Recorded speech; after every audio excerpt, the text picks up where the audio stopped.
بابل اور اور کے علاقوں میں نمرود کی خدائی کا دور تھا۔ ہر سال ایک عظیم تہوار منایا جاتا تھا جہاں بابل کے تمام بتوں کو ایک بڑے معبد میں اکٹھا کیا جاتا تھا تاکہ بادشاہ انہیں اپنی برکت دے۔ نمرود اس موقع پر سب سے زیادہ متکبر اور مغرور نظر آتا تھا۔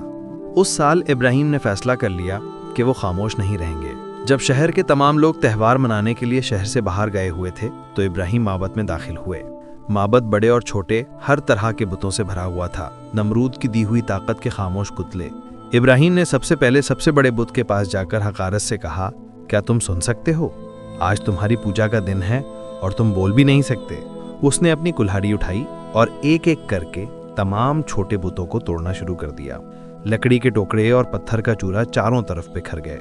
ابراہیم نے دانستہ طور پر سب سے بڑے بت کو چھوڑ دیا اور کلہاڑی کو اس کے کندھے پر رکھ دیا۔ جب شام کو لوگ واپس لوٹے اور معبد کا حال دیکھا تو ان پر خوف اور غصے کی لہر دوڑ گئی۔ یہ کس نے کیا؟ لوگوں نے چیخنا شروع کر دیا۔ یہ ہمارے خداؤں کی توہین ہے، ہمارے بادشاہ کی توہین ہے۔ نمرود کے سپاہی فوراً حرکت میں آ گئے۔ انہیں معلوم تھا کہ یہ کام صرف ایک ہی شخص کی جرأت ہو سکتا ہے، ابراہیم کو پکڑ کر فوراً نمرود کے دربار میں پیش کیا گیا۔ نمرود اپنے سونے کے تخت پر بیٹھا تھا، اس کا چہرہ غصے سے سرخ تھا۔ تم نے میرے شہر میں بغاوت کی جرأت کی۔ کیا تم نہیں جانتے کہ میں تمہارا خدا ہوں؟ اے نمرود، ابراہیم نے پرسکون اور پراعتماد لہجے میں کہا، میں ان پتھروں کو تمہارا خدا کیسے مان لوں؟ یہ تو خود بول نہیں سکتے۔ نمرود نے چیخ کر پوچھا، تو پھر یہ کام کس نے کیا؟ ابراہیم نے ہاتھ سے سب سے بڑے بت کی طرف اشارہ کیا جس کے کندھے پر کلہاڑی رکھی تھی۔ بڑے بت سے پوچھو، شاید اسے معلوم ہو کہ چھوٹے بتوں کو کس نے توڑا ہے۔ نمرود نے حقارت سے ہنسا، تمہیں معلوم ہے وہ بے جان ہے، وہ بول نہیں سکتا۔ ابراہیم کا لہجہ مزید گہرا اور فاتحانہ ہو گیا۔ پھر تم ان کی عبادت کیوں کرتے ہو جو تمہاری نہ سن سکتے ہیں، نہ نقصان پہنچا سکتے ہیں اور نہ ہی تمہاری مدد کر سکتے ہیں؟ کیا تم نے کبھی عقل سے کام نہیں لیا؟ دربار میں خاموشی چھا گئی۔ ابراہیم کے الفاظ نے نمرود کی خدائی کے دعوے کی بنیاد ہلا دی۔ نمرود کی شکست واضح تھی، عوام کے سامنے اس کی دلیلیں کمزور پڑ گئیں۔ اب اس کے پاس صرف ایک ہتھیار تھا، طاقت کا استعمال۔ تم نے میرے اختیار کو چیلنج کیا، نمرود گرج کر کھڑا ہوا۔ اب میں تمہیں اپنی حقیقی طاقت دکھاتا ہوں۔ میں ہی ہوں جو زندگی اور موت کا مالک ہوں۔ اس نے اپنے سپاہیوں کو حکم دیا کہ وہ 2 قیدیوں کو لائیں جو سزائے موت کے منتظر تھے۔ نمرود نے پہلے قیدی کو چھوڑنے کا حکم دیا، جا، میں نے تجھے زندگی بخشی۔ پھر اس نے دوسرے قیدی کو اسی وقت قتل کرنے کا حکم دیا، اور میں نے تجھے موت دی، دیکھ میں ہی ہوں زندگی اور موت دینے والا۔ ابراہیم نے مسکراتے ہوئے سر ہلایا۔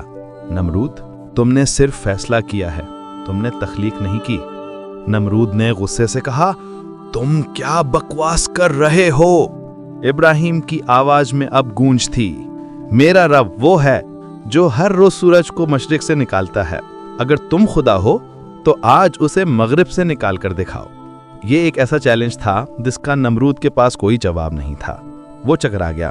اس کے سارے درباری، فوجی اور قیدی دم سادے اس کی طرف دیکھ رہے تھے۔ وہ زمین، تلوار اور بتوں کا بادشاہ تھا، مگر وہ آسمان کے نظام کو 1 انچ بھی نہیں ہلا سکتا تھا۔ نمرود کا چہرہ غصے، شرمندگی اور شکست کے احساس سے مسخ ہو گیا۔ اس نے فیصلہ کیا کہ اب دلیل میں شکست کھانے کے بعد صرف قتل ہی اس کی شان بچا سکتا ہے۔ اس کو جلا دو، نمرود نے چیخ کر کہا، اس کو آگ میں ڈال دو، اس کا رب اسے آ کر بچائے اگر وہ کر سکتا ہے۔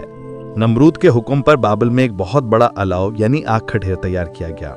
لکڑیاں کھٹی کی گئیں، آگ لگائی گئی اور الاؤ اتنا بڑا ہو گیا کہ اس کے شعلے آسمان کو چھو رہے تھے۔ کوئی بھی انسان اس کے قریب نہیں جا سکتا تھا۔ یہ آگ نمرود کے غضب اور اس کی بے پناہ طاقت کی علامت تھی۔ ہزاروں لوگ اس خوفناک منظر کو دیکھنے کے لیے جمع ہوئے۔ وہ دیکھنا چاہتے تھے کہ نمرود کا غضب کتنا شدید ہے اور ابراہیم کا خدا کتنا طاقتور۔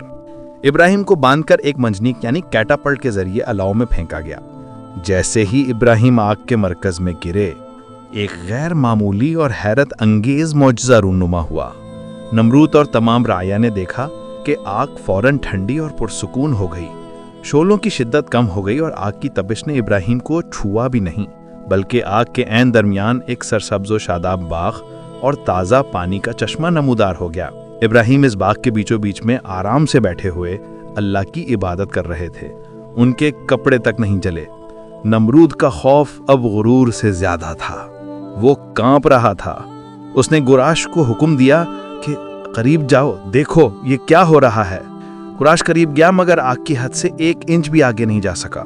اس نے واپس آ کر لرزتے ہوئے کہا، اے بادشاہ، وہ آگ نہیں ہے، وہ جنت کا حصہ ہے، آپ کی آگ بے بس ہے۔ یہ واقعہ نمرود کی سلطنت میں ایک زلزلہ تھا۔ نمرود کا تمام خوف جس پر اس نے اپنا اقتدار کھڑا کیا تھا اب بیکار ہو چکا تھا۔ لوگوں نے سرے عام نمرود کی خدائی پر شک کرنا شروع کر دیا۔ نمرود نے شکست تسلیم کر لی، لیکن صرف اس لمحے کے لیے۔ وہ ابراہیم کو وہاں سے نکل جانے کا حکم دے سکتا تھا مگر وہ اپنی رائے کے سامنے ایسا نہیں کر سکتا تھا۔ بالآخر نمرود کو حکم دینا پڑا کہ ابراہیم کو رہا کر دیا جائے اور ملک بدر کر دیا جائے۔ ابراہیم علیہ السلام اور ان پر ایمان لانے والے وہاں سے چلے گئے، اور ان کے جانے کے ساتھ ہی بابل کی روح اور اس کی طاقت بھی ماند پڑ گئی۔ مینار بابل اب ٹوٹ چکا تھا، بتوں کی پوجا اب رسمی ہو چکی تھی، کیونکہ عوام جان چکی تھی کہ ایک ایسی طاقت ہے جو نمرود کے حکم سے بہت بڑی ہے۔ نمرود اپنی شان و شوکت سے بھرے ہوئے محل میں اب ایک تنہا اور خوف زدہ شخص تھا۔ اس کی حکمرانی باقی تھی مگر اس کی روح کچلی جا چکی تھی۔ وہ ہر وقت کسی آسمانی سزا کے خوف میں رہتا۔ ایک دن جب نمرود اپنے محل کے کمرے میں بیٹھا تھا تو ایک معمولی سی مخلوق، ایک مچھر، کمرے میں داخل ہوا۔ مچھر اس کے ناک کے نتھنے کے ذریعے اس کے دماغ میں گھس گیا۔ فوری طور پر نمرود کو ایک ناقابل برداشت خوفناک درد محسوس ہوا۔ یہ درد اتنا شدید تھا کہ اس نے بادشاہ کو چیخنے پر مجبور کر دیا۔ اس کی فوج اور نوکر اسے آرام نہیں دے سکتے تھے۔ یہ وہ سزا تھی جو کسی تلوار، کسی فوج یا کسی الاؤ سے نہیں دی جا سکتی تھی، غرور کی سزا۔ نمرود کی حالت روز بروز بدتر ہوتی گئی۔ جب درد حد سے بڑھ جاتا تو اس کی چیخیں محل کی دیواروں میں گونجتیں۔ اس نے نوکروں کو حکم دیا کہ وہ اس کے سر پر آہستگی سے مارے تاکہ مچھر مر جائے، لیکن کوئی فرق نہیں پڑا۔ مچھر ایک چھوٹی سی مخلوق نمرود کے عظیم دماغ کے اندر چھپا بیٹھا تھا اور اسے مسلسل اذیت دے رہا تھا۔ طاقت، غرور اور زمین پر خدائی کا دعویٰ کرنے والا بادشاہ اب ایک چھوٹی سی مخلوق کے ہاتھوں ذلیل ہو رہا تھا۔ وہ بادشاہ جس کے سر پر تاج سجا تھا اب اپنا سر نوکروں کے ہاتھوں پر پیٹتا تھا تاکہ درد سے نجات مل سکے۔ سالوں تک نمرود اسی طرح اذیت میں مبتلا رہا، یہاں تک کہ اس کا انجام ہوا۔ نمرود جو دنیا کا سب سے بڑا حکمران بننا چاہتا تھا، ذلت، شرمندگی اور ناقابل بیان درد کے ساتھ مرا۔